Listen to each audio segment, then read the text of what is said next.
ഇനി ഞാൻ ഡെസിക്കേറ്റഡ് കോക്കനട്ടിൻ്റെ റെസിപ്പിയാണ് ചെയ്തെടുക്കുന്നത്. ഇത് നമുക്ക് പല റെസിപ്പികൾ തയ്യാറാക്കാൻ ആവശ്യമായിട്ട് വരും.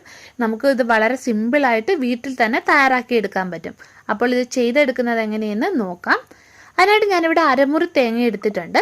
മൂപ്പ് കൂടിയ തേങ്ങ എടുക്കുന്നതായിരിക്കും ഇത് തയ്യാറാക്കാൻ നല്ലത്. കരിക്ക് തേങ്ങ എടുക്കാതിരിക്കുക. ഇനി ഇത് ചിരട്ടയിൽ നിന്നൊന്ന് ഇളക്കിയെടുക്കണം. ഇനി ഈ തേങ്ങയുടെ ബ്രൗൺ കളർ ഭാഗമില്ലേ, അത് കളയണം. കത്തി കൊണ്ടോ അതല്ലെങ്കിൽ പീലർ കൊണ്ടോ റിമൂവ് ചെയ്യാം. ഇതെന്തിനാണ് കളയുന്നതെന്ന് വെച്ചാൽ ഈ ഡെസിക്കേറ്റഡ് കോക്കനട്ട് നല്ല വൈറ്റ് കളർ കിട്ടാൻ വേണ്ടിയിട്ടാണ്.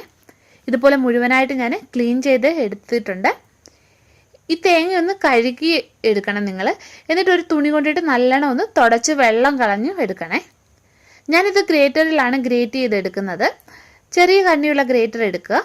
അതല്ലെങ്കിൽ ഇത് ചെറിയ കഷ്ണങ്ങളാക്കിയിട്ട് മിക്സിയിലിട്ടിട്ടൊന്ന് പൊടിച്ചെടുത്താലും മതി.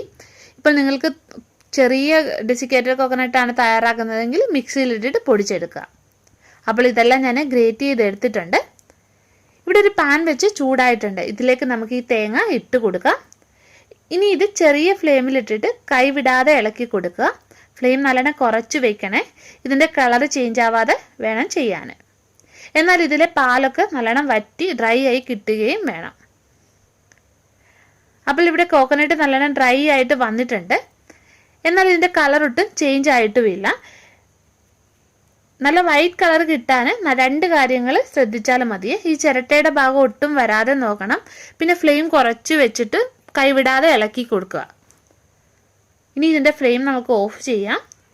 ഇനി ഇത് പെട്ടെന്ന് തന്നെ ഒരു പ്ലേറ്റിലേക്ക് മാറ്റാം. വറുത്ത പാത്രത്തിൽ വെക്കരുത്.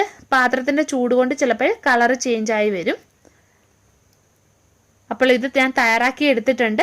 അപ്പോൾ വീട്ടിൽ തന്നെ നമുക്ക് പെട്ടെന്ന് ഈ ഡെസിക്കേറ്റഡ് കോക്കനട്ട് തയ്യാറാക്കാൻ പറ്റും. പിന്നെ നിങ്ങൾക്ക് വീഡിയോ ഇഷ്ടപ്പെടുകയാണെങ്കിൽ ഒന്ന് ലൈക്ക് ചെയ്യുക, ഷെയർ ചെയ്യുക. പിന്നെ ചാനൽ സബ്സ്ക്രൈബ് ചെയ്യാത്തവരുണ്ടെങ്കിൽ ഒന്ന് സബ്സ്ക്രൈബും കൂടെ ചെയ്തേക്കണേ. ഇനി നമുക്ക് വീണ്ടും മറ്റൊരു നല്ല റെസിപ്പിയുമായിട്ട് കാണാം.